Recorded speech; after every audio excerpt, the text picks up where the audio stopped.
What's up, everybody? Josh and Jay back with the America is Blue podcast, ready to chop up the action in the Premier League this weekend as our men in blue travel north to Anfield to take on Liverpool. Very interesting match, to say the least. A lot to talk about, even though it was a 0-0 draw.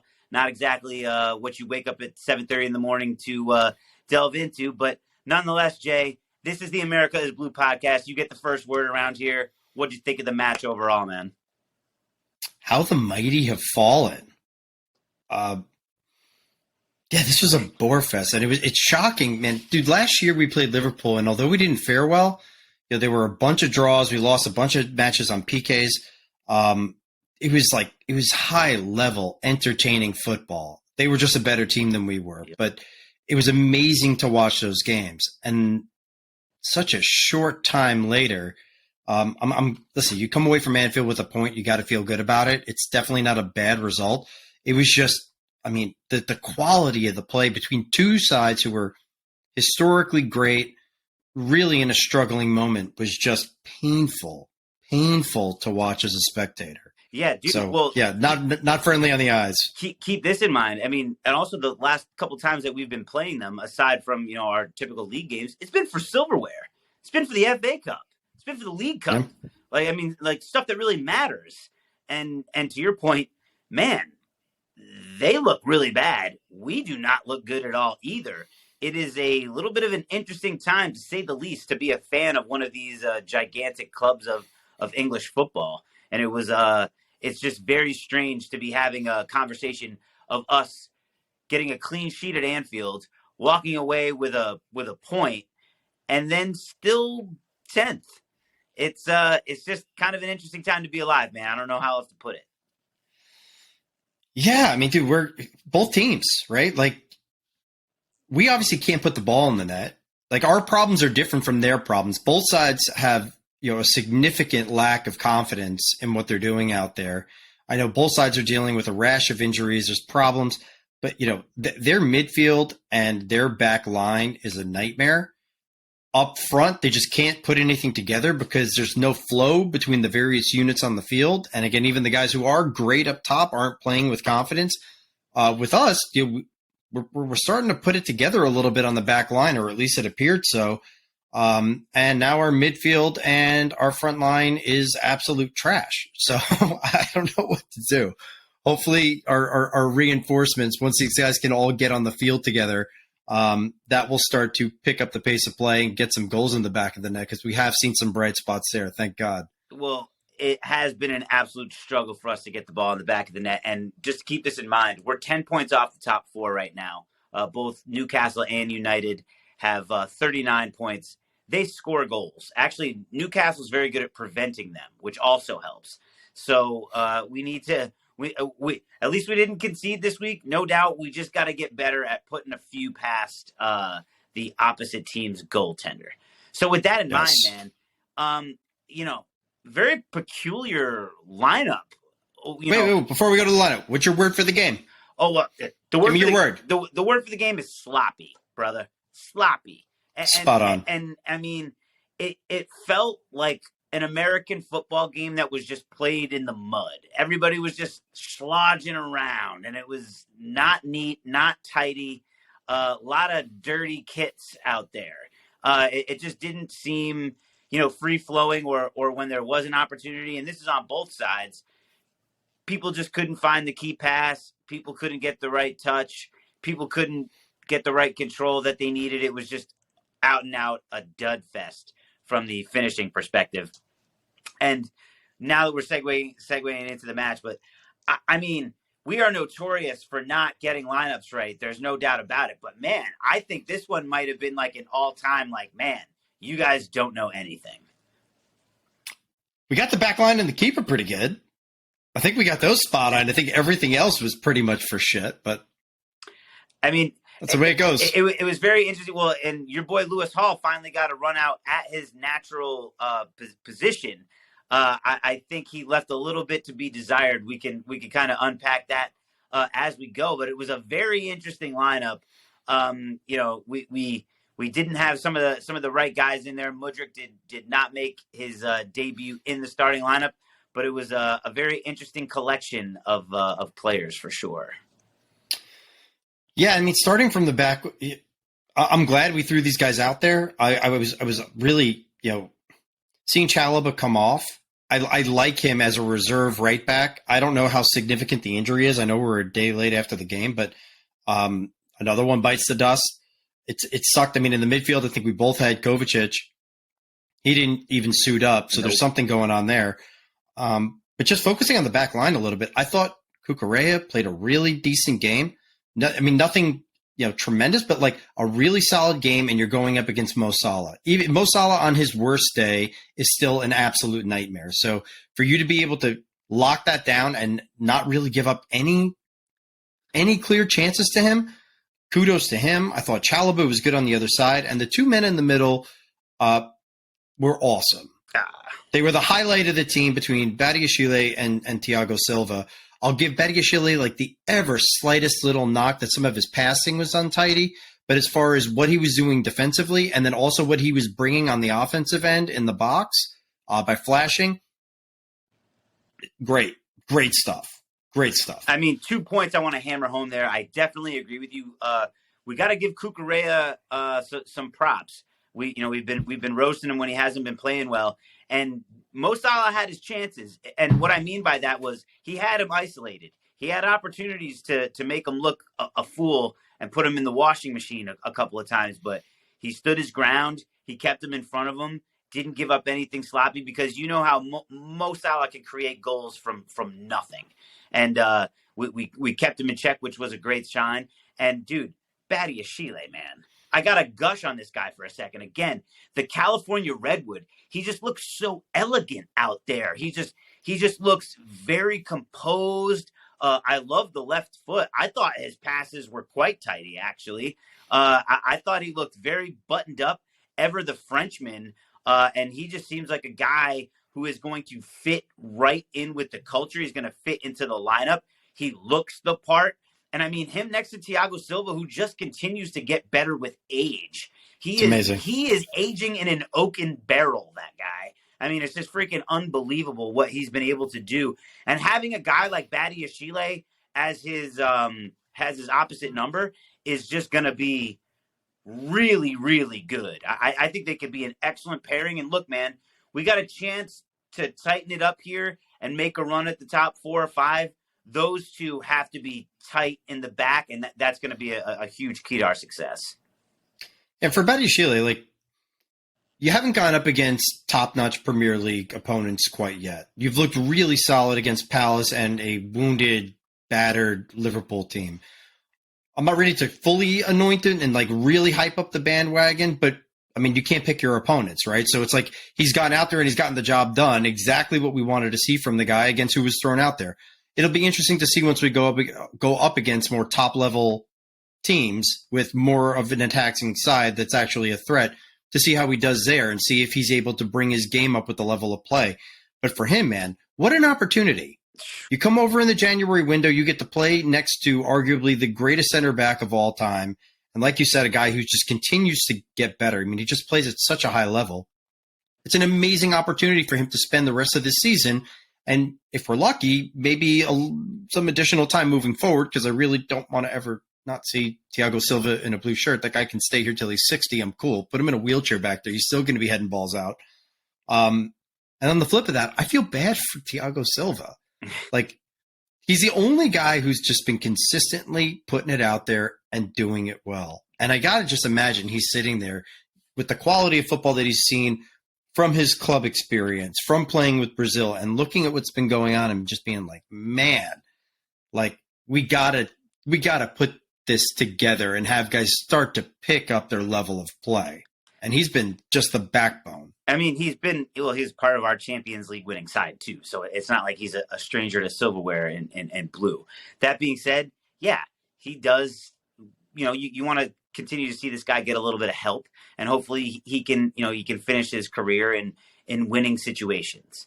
So, overall, I thought in the first half, and generally speaking, we looked the better side. But that's like, I don't know, being the fastest snail. I don't know exactly what the equivalency is there, but it just really did. It looked like a ninth versus 10th clash as we're watching it, and I was like, man, this is the state of affairs. This is what it looks like. This is the theater you get with ninth and 10th. Dude, I thought it was worse than that. Like give me years ago, like Stoke versus Swansea. Oh God, that shit looks better than this, right? Like it was just sloppy, just turning balls over, making poor decisions. Everything was wrong from both of these teams. I don't think either one of them did anything right the entire game, which is embarrassing, with the exception of a couple of key players. Yeah, I mean, this was. I feel like I can watch better pickup games in my local park. It was that sloppy. It was that sloppy. Yeah. Give me some of that. Yeah, that's higher level than what we saw out there. But anyway, so I have some things to say about this, but give me your thoughts on the midfield. I know I think there's some picking on that needs to happen here, but why don't I give it over to you before I lose my shit on some of these guys? Well, I mean, Lewis looked a little lost out there. I'll tell you what, Georgie played great. Georgie played awesome. I thought he was ever available. I thought he played really, really well. Georgie was really positive. Him and Thiago Silva were clearly, bossing things out there, getting guys in the right positions. You could see a couple of times Georgie was getting frustrated with people's runs and stuff like that. But I actually thought, Georgie was great. I just thought Lewis Hall left a lot on the table. There was a lot of sloppy passing. He got caught out a couple of times dwelling on the ball, which was, kind of disappointing. We played a little bit more of, I'd say a 4-2-3-1 is what we marched out. I just, I was not impressed other than Georgie. I thought Georgie played great, but our midfield just couldn't get that right touch, couldn't get it going. And Carney was driving me nuts a couple of times on finishes and stuff like that. When he came on, it just seemed lackluster. I was losing my mind. I agree wholeheartedly about Jorginho. This is what Jorginho is, right? Like, it's rare that he's going to show really flashy moments or pick out like a Cesc Fabregas pass. We beg, we want it. We keep on asking for it when we do see it, but he doesn't do that. He's just somebody to kind of cool everybody down, chill you out, slow the tempo of play a little bit. That's also probably his biggest weakness, is that he does that and we miss out on opportunities to advance. But in this game, like, I thought his leadership was great. Lewis Hall, it was a howler. It was really bad. And I'm not gonna beat him up because he's 18 years old and he's been playing out of his normal position. This is his natural position. I'm not beating up an 18-year-old kid who's playing at Anfield who just had a really sloppy, piss poor game. It was piss poor though, and he needs to be afforded the time and the patience to grow and develop. And let's see what we got with him. You can't beat him up. But I loved how when he was making mistakes, Jorginho wasn't on him, but he was being nurturing with him in a good way. So I love seeing that out of him. Oh God, Conor Gallagher, your boy. Conor Gallagher is. I'm trying to be nice. He clatters into people. He runs out of control. He's fucking bad. He's just bad. He's got no touch. He's got no dribble. He's got no stability. He gets rubbed off the ball. He does this thing where he heavy touch, turns it over, sprints, just charges right into the guy, tries to break through him like he's the Kool-Aid guy through a wall. And for whatever reason, always sticks his leg right in between the opponent's legs and is an immediate foul. Every time. Rinse, repeat, rinse, repeat. We're a mid-table team. I can't say that he's a mid-table player. I guess that's appropriate right now. But this is not the dude. He's just not the dude. I don't care how much hopping around he does and how much energy he puts into a game and how much he leaves out there. I don't care.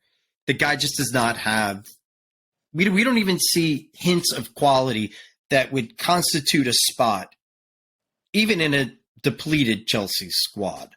I'd rather – give Hall more chances, give Chukwuemeka more chances, because I'm not, even if they're a little off or they're bad, so be it. And then lastly, we got to talk about Mason Mount, man. We got to talk about Mason Mount. This is distressingly bad. You're in a contract year, and maybe you're not getting the shine from the new front office that you were hoping for. Maybe you thought the trajectory of your career, given some of the years that you've put under your belt, was going to put you into a certain echelon. There's a lot of noise about this. I don't know what's true. But you're in a contract year. So whether you're here or you're elsewhere, you're playing for your professional future, whatever this may look like. And I don't know what's going on. I don't know how he has gotten this bad. It's not only disappear, it's bad. And it's the biggest question mark I have. There are guys who are just like, no, he just sucks. Or somebody's underperformed. But Mason Mount is Chelsea blue through and through. Like, we've been in love with this guy for years. And I don't know what's happened to him. Like, I'm almost concerned. I don't know what's happened to him. That was as bad as I've ever seen him. He has lost a bit of the Midas touch. There's no doubt about it. I mean, we got to think that he's putting the work in training. You know that the Chelsea management and the front office want him. I would be really, really surprised if he gets out of here. It's gonna be kind of interesting to see how that goes down. There's no doubt about it. But he is lacking in quality right now. He's not playing up to his standards. He knows that this isn't Champions League quality football that he's playing right now. He didn't have a great World Cup. He's been a little bit he's been incomplete, and quite frankly, his performance was pedestrian. And we need the talisman. We need that guy that's going to come and really, really put a stamp on the game and really show some quality and some danger in the final third. And we just haven't gotten that from him. And it's really unfortunate because we absolutely need him. And as far as Conor Gallagher goes, he kind of plays like he had like a couple of Mountain Dews before the game. Like, and a few lines and smoke some meth. I don't know. He does play with an almost uncontrolled fervor sometimes, and you need to have that controlled, a little bit more poise, especially out of a player who is an England international and some guy who won Player of the Year for Crystal Palace last year in the Premier League. I just don't see it with him. It's like one thing. It's like if you see a guy who's out of control or sometimes is over the top, but you're getting those moments of skill. You're getting the moments where he's picking the right ball out. He's making the right run. He's adding to the progression of play. It's like you can put up with it. You can put up with it. But there's no net positive out of him. I don't see anything good. Maybe there's a little run, and then all of a sudden it halts, and then nothing happens. Or it's a heavy touch, and then turnover on defense. Just foul the guy. Boom, free kick. I just don't know what you add beside running around and being handsome. That's all I got for him. That's it. Well, speaking of guys running and doing exciting things, we did see a very, very attractive footballer hit the pitch wearing the number 15. Mykhailo Mudryk jumped on, and boy, did he jump off the screen. When you got a chance to look at that guy, I didn't get a chance to really see him, play live other than the highlights I've seen. It's different. But, man, he really is something when he gets the ball at his feet.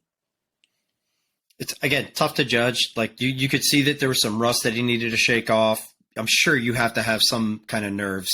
Your first game, going to major elevation from Shakhtar, and now you're playing at Anfield. So there was a little bit of rust as soon as he got on the field, but man, and again, it's the same thing that I'm coming away with from after we saw João Felix for 60 minutes is now you're seeing how much of a difference in quality there is between guys who are really talented and what we've been throwing out there. There's just a gulf. And in this game, I love what Ziyech does. And I just constantly just putting dangerous balls in. If we were not in the first half prior to Mudryk coming on, if we were not attacking through Ziyech, there was not an attack. 100%. There was not even a chance. When Mudryk came on, now you're seeing a completely different player profile. Somebody who is nifty with the ball at his feet. Somebody who is fast. That guy's going to put fear into some people back there. And it's like, man, this is a good player. I don't know what we've been watching, but that's a good player. I love what I saw. You just brought something to my mind because what Mudryk can do now is, Ziyech is known for those laser beam cross field balls and switching up plays. A guy like Mudryk can actually run underneath that. You know what I mean? It's like Tom Brady throwing a bomb to Randy Moss. It's like you can't out throw him. He's gonna run it. It's like, you can't put a ball that's too long for Mudryk, really. Like he can catch up to it, and that could put some real pressure with the way that Hakeem Ziyech thinks on that right side and Mudryk on the left. And dude, they almost connected. They almost connected twice on that exact ball. It was like, a slight missed touch or a slight heavy touch on one, and I think the other one he missed by about an inch. But these guys haven't even played together, so I don't expect their chemistry to be great. But again, like where Kai Havertz will fail every time on that type of cross, I can see it sailing through. Kai keep missing. Let it sail through the middle. Let it fall to Mudryk and let him get it done, because I think we're going to see some of that. And then when you get João Felix mixed in, you start to get some of these other guys who are coming back. We're going to potentially have Reece James back by our next game. He can start bombing down the side, maybe interchange with Ziyech. I'm starting to feel better about things. I mean, I don't know. I'm just starting to feel like, okay, I'm getting the vision, at least from what the front office is putting on the field. Graham, just do your thing. Just sturdy the ship. I'm saying, I don't like it, but like there could be some really good things coming. We can put something that'll be fun to watch together. I just want to be entertained and see good football played. Dude, it looks like we might be getting there. Dude, Reece James is like bacon. He makes everything better. You know what I mean? He's just delicious. So much better. So much better. So with Mr. Mudryk, we got to see him, very pacey. My note was, I was like, he could actually be Timo Werner, but a guy who stays on sides. Like if he could be like Timo Werner, who like stays on side and finishes, that's the guy you want. He's got some extreme pace, which I love to see. But unfortunately, the game for me was just defined by errors and miscues, and there's nothing else to really say about that, man. I'm with you 100%. I'm glad that we got some flashes. I'm glad that we got to see Mudryk. I'm glad that Badiashile is still holding up his end of the bargain and performing really well. I'm happy about that because that plays well for the future of this club, even past the season. Whatever happens now, to get these kind of guys incorporated in, get them experience in the Premier League, and to have them show up and actually stand up to the pressure makes me very happy. No doubt, brother. All right, so let's wrap it up, man. Let's go to the man of the match, which, as always, is brought to you by All Out Fitness. And at All Out Fitness, they're inspiring individuals to be their best selves. J. Martin Himmelstein, who is your man of the match? I'm giving it to Thiago Silva. It's just to continue to be the field general out there for the back line. I mean, just constantly in the right place at the right time. We talk about and we complain about some of the other players on the attacking end who are just always making the wrong decision, passing when they should be shooting when they should be passing, poor run.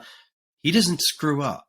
It's so rare that we see him make a just brain-busting error or make the wrong play or go out of position and not have it work. Like he's just constantly making surgically correct decisions. So it's awesome to watch him. It's awesome to watch him week in and week out. It's a pleasure. He gets my man of the match. Privilege, no doubt about it. I am going with the Italian international, the penalty taker, Jorginho. I thought that he played really, really well. Again, he was definitely our best, midfielder. He was making good decisions, trying to be positive, leading the team in that, I guess, vice general role. If you're going to call Thiago Silva the general, I'm definitely going to give it to Jorginho. I thought he was fantastic. So I'm going to give him the nod.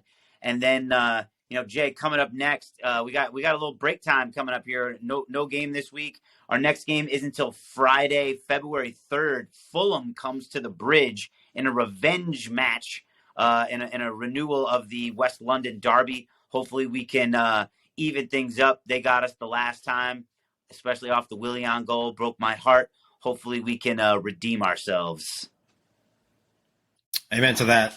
And maybe over the break, we're going to be closing out the January window. Maybe that'll be our cast content. Dive into these guys, See how they've already assimilated in? We could just do a transfer window. Great minds. Great mind. Well, there's a lot to talk about. There's a lot to talk about. Todd Father's been out there splashing the cash, and there's definitely a lot to break down. So everybody out there, thank you so much for the likes. Thank you so much for the subscribes. Whether you do it on Instagram, follow us on TikTok, whatever platform it is, we really appreciate you. Check out AmericaIsBlue.com for any of the content that you guys want to catch up with us on. And we'll be back next time with some transfer window talk. And then we'll be getting into Fulham next week. Take it easy, guys.